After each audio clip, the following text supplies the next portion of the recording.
Hello students, आज हम करेंगे scope of total income on the basis of residential status. मतलब रेजिडेंशियल स्टेटस के बेस पे कौन कौन सी इनकम जो है वो टैक्सेबल होगी इंडिया में और कौन कौन सी नहीं होगी। हमने पहले वाले लेक्चर में किया था कि जो इंडिविजुअल है उसको दो कैटेगरी में डिवाइड किया गया है, रेजिडेंट और नॉन रेजिडेंट। और रेजिडेंट को आगे दो कैटेगरी में डिवाइड किया गया है, ऑर्डिनरी रेजिडेंट और नॉट ऑर्डिनरी रेजिडेंट। तो अब हम ये देखेंगे कि कौन सी इनकम इनकी टैक्सेबल होगी और कौन सी एग्जाम्प्ट होगी।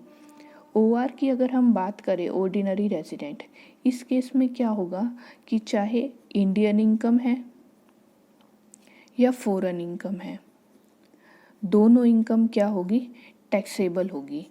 ठीक है, मतलब इंडियन इनकम का मतलब क्या हुआ, इंडियन इनकम का मतलब है या तो वो इंडिया में अर्न की हुई है या फिर इंडिया में रिसीव्ड हो रही है।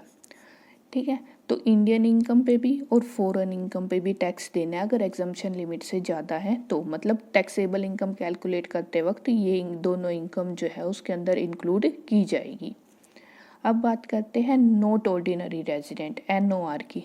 इस केस में क्या होगा कि इंडियन इनकम पे तो टैक्स देना ही देना, मतलब वो टैक्स टोटल इनकम में इंक्लूड होगी।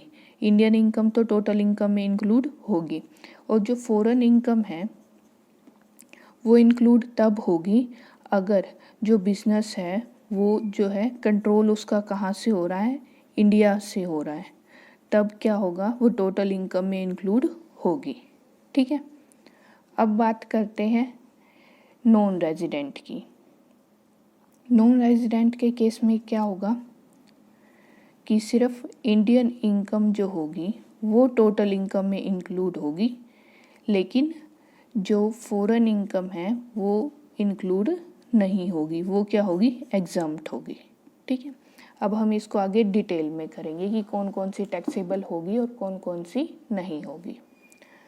तो सबसे पहले हम बात करेंगे income earned in India and received in India. तब तीनों केसेस में क्या होगा, देखो इंडिया में ही अर्न हो रही है और इंडिया में ही रिसीव हो रही है, तो ये क्या होगा, टैक्सेबल होगी तीनों केसेस में। मतलब ये टैक्सेबल इनकम में इंक्लूड की जाएगी। उसके बाद क्या कह रखा है, income earned in India but received outside India. इसका मतलब क्या है कि अर्न तो इंडिया में की है लेकिन रिसीव्ड इंडिया से बाहर हो रही है, तो भी तीनों केसेस में क्या होगा, टैक्सेबल होगा, क्योंकि ये इंडियन इनकम है। हमने बात की थी ना, या तो अर्न या रिसीव्ड, एक काम भी इंडिया में अगर हो रहा है तो वो इंडियन इनकम मानी जाएगी। तीसरी बात है income earned outside India but received directly in India. अब इस केस में क्या हुआ, अर्न तो आउटसाइड इंडिया की है लेकिन रिसीव्ड इंडिया में हो रही है, तो भी तीनों केसेस में ये क्या होगी, टैक्सेबल होगी। अगली बात आती है income earned and received outside India from a business और प्रोफेशन कंट्रोल्ड फ्रॉम इंडिया। मतलब अर्न और रिसीव्ड दोनों काम कहाँ हो रहे हैं, आउटसाइड इंडिया। ठीक है, फ्रॉम ए बिजनेस जो कि उस बिजनेस से जो इंडिया से कंट्रोल हो रहा है। अब देखो ओआर ने तो टैक्स पे करना ही करना है, मतलब टैक्स से पे का मतलब क्या है कि उसकी टैक्सेबल इनकम में इंक्लूड किया जाएगा। ठीक है, एनओआर के अंदर भी टैक्सेबल होगी वो इनकम, क्यों होगी, क्योंकि ये जो बिजनेस है वो कहाँ से कंट्रोल हो रहा है, इंडिया से कंट्रोल हो रहा है, इसलिए एनआर के केस में ये क्या होगी, एग्जम्प्ट, मतलब ये उसकी टैक्सेबल इनकम में इंक्लूड नहीं की जाएगी, क्योंकि क्या है, ये फॉरेन इनकम है, मतलब कि अर्न भी और रिसीव्ड भी आउटसाइड इंडिया हो रही है, इसलिए क्या होगा, एनआर के केस में ये इनकम क्या मानी जाएगी, एग्जम्प्ट मानी जाएगी। अब अगला पॉइंट क्या है, income earned and received outside India from a business और profession controlled from outside India. मतलब इसमें क्या है कि अर्न और रिसीव दोनों आउटसाइड इंडिया हो रही है, और जो बिजनेस है वो भी कहाँ से कंट्रोल किया जा रहा है, आउटसाइड इंडिया ही कंट्रोल किया जा रहा है। ओआर के केस में तो हमेशा टैक्सेबल ही होगा, एनओआर के केस में एग्जम्प्ट होगा, और एनआर के केस में भी ये चीज़ क्या होगी, एग्जम्प्ट। क्यों, क्योंकि अगर मान लो ये क्या रखा होता ना, जैसे लास्ट पॉइंट में था कि कंट्रोल इंडिया से हो रहा है, तब यहाँ टैक्सेबल होती, लेकिन क्या क्या रखा है कि इंडियन इनकम तो है नहीं है, फॉरेन इनकम है और कंट्रोल भी कहाँ से है, बाहर से ही हो रहा है, तो इस वजह से दोनों में एग्जाम्प्ट होगी। लेकिन जो OR है उसने तो इंडियन इनकम पे भी टैक्स पे करना है और फॉरेन पे भी पे करना है। अगला पॉइंट क्या आता है, income earned and received outside India from any other source. मतलब अर्न और रिसीव्ड आउटसाइड इंडिया हो रही है किससे, अदर सोर्स से। अब ये नहीं कह रखा कि कंट्रोल कहाँ से हो रहा है। अगर किसी पॉइंट में ये मेंशन ना हो कि कंट्रोल कहाँ से हो रहा है, तो ये माना जाएगा कि जहाँ पर इनकम अर्न की जा रही है कंट्रोल भी वहीं से हो रहा है, तो इस वजह से यहाँ तो टैक्सेबल होगी ही होगी। लेकिन इन दोनों केसेस में ये क्या मानी जाएगी, एग्जम्प्ट मानी जाएगी। अगला पॉइंट है dividend from Indian company. Indian company का डिविडेंड हमेशा क्या होता है, एग्जम्प्ट होता है, फिर चाहे वो OR हो, NOR हो या फिर NR हो। सारे केसेस में क्या करना है, हमने इसे एग्जम्प्ट करना है, मतलब टोटल इनकम जो हम निकाल लेंगे टैक्सेबल उसमें इंक्लूड नहीं करना।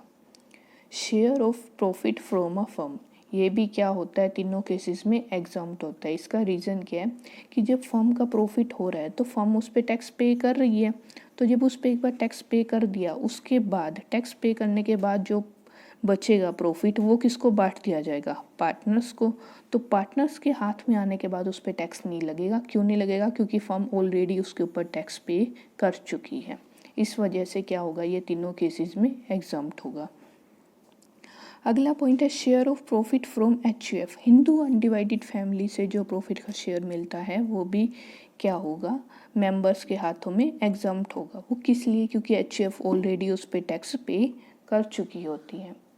अगला पॉइंट है agriculture income from land situated in India. India के अंदर अगर लैंड है और जो उस पर एग्रीकल्चर इनकम हो रही है वो क्या होगी, तीनों केसेस में ही एग्जम्प्ट होगी, चाहे OR है, NOR है या फिर NR है। नेक्स्ट पॉइंट है हमारा गिफ्ट फ्रॉम रिलेटिव। अगर रिलेटिव से कोई गिफ्ट मिला है वो क्या होता है, हमेशा एग्जम्प्ट होता है, वो हमारी टैक्सेबल इनकम में इंक्लूड नहीं किया जाता। लास्ट पॉइंट है हमारा income earned and received outside India in earlier year brought to India in previous year. मतलब कमाई तो हमने पीछे पहले किसी ईयर में थी, लेकिन इंडिया में प्रीवियस ईयर में उसे, मतलब इंडिया में उसे प्रीवियस ईयर में लाया गया। तो इस केसेस में क्या होगा, तीनों केसेस में एग्जम्प्ट होगी, क्योंकि वो पुरानी इनकम है, उसे सिर्फ पिछले साल लाया गया है, कमाई वो पहले गई थी।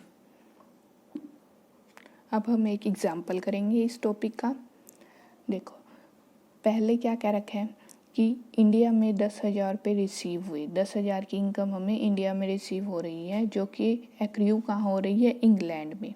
ठीक है, लेकिन रिसीव कहाँ हुई, इंडिया में। मतलब एक काम इंडिया में हो रहा है, अर्न या रिसीव में से एक काम होना चाहिए। तो क्या होगा, इस पॉइंट के अंदर ये तीनों के अंदर टैक्सेबल होगी, मतलब तीनों में ये लिखी जाएगी इनकम। ठीक है, इसके बाद दूसरे पॉइंट के अंदर क्या कह रखा है कि 20,000 अर्न किए इंडिया में बट रिसीव्ड इन इंग्लैंड। एक काम हो रहा है इंडिया में, अर्न या रिसीव्ड में से, तब भी ये किस में आएगी, तीनों में लिखी जाएगी। ठीक है, नेक्स्ट पॉइंट देखो क्या कह रखा है, 10,000 अर्नड और रिसीव्ड तो हुए अफ्रीका में, लेकिन उन्हें इंडिया लाया गया है। ठीक है, अब दोनों काम कहाँ हो रहे हैं, रिसीव्ड भी और अर्न भी कहाँ हो रहे हैं, आउटसाइड इंडिया हो रहे हैं। ठीक है, जब आउटसाइड इंडिया हो रहे हैं और ये भी नहीं कह रखा कि बिजनेस कहाँ से कंट्रोल हो रहा है, तो उस केस में क्या होगा कि सिर्फ और सिर्फ OR में लिखी जाएगी, NOR में नहीं लिखी जाएगी, क्योंकि बताया नहीं कि कंट्रोल इंडिया से हो रहा है। ठीक है, NR के केस में तो वैसे ही नहीं आएगी क्योंकि फॉरेन इनकम है। अब नेक्स्ट पॉइंट में क्या कह रखा है, 28,000 जो है वो अर्न और रिसीव्ड कहाँ हुए, जापान में, उस बिजनेस से जो कंट्रोल भी कहाँ हो रहा था, जापान में ही हो रहा था जिसका कंट्रोल, और इंडिया भी उसे नहीं लाया गया। तो फिर क्या होगा कि OR के केस में तो क्या होगी, ये इनकम टैक्सेबल होगी, क्योंकि OR में तो चाहे इंडियन इनकम है चाहे फॉरेन इनकम है, दोनों की दोनों क्या होगी, टैक्सेबल होगी। ठीक है, NOR और NR के केस में ये नहीं लिखी जाएंगी। लास्ट पॉइंट क्या कह रखा है इसमें कि 16,000 की एक इनकम है, फॉरेन इनकम। ठीक है, जो कि अर्लियर ईयर की है, मतलब किसी पहले वाले ईयर की है, उसे सिर्फ इंडिया लाया गया। हमने अभी पहले बात की थी कि अगर सिर्फ लाया गया है, पहले किसी ईयर की है, तो वो इनकम क्या होगी, एग्जम्प्ट होगी, उसे नहीं लिखा जाएगा। ठीक है, तो अगर हम देखें कि टैक्सेबल इनकम ओआर के केस में हमारी आई है 68,000, एनओआर के केस में 30,000 और एनआर के केस में भी कितनी आएगी, 30,000। तो ये हमारी क्या आ गई कि टैक्सेबल इनकम कितनी कितनी होगी ओआर के केस में, एनओआर के केस में और एनआर के केस में। आज के लेक्चर में इतना ही।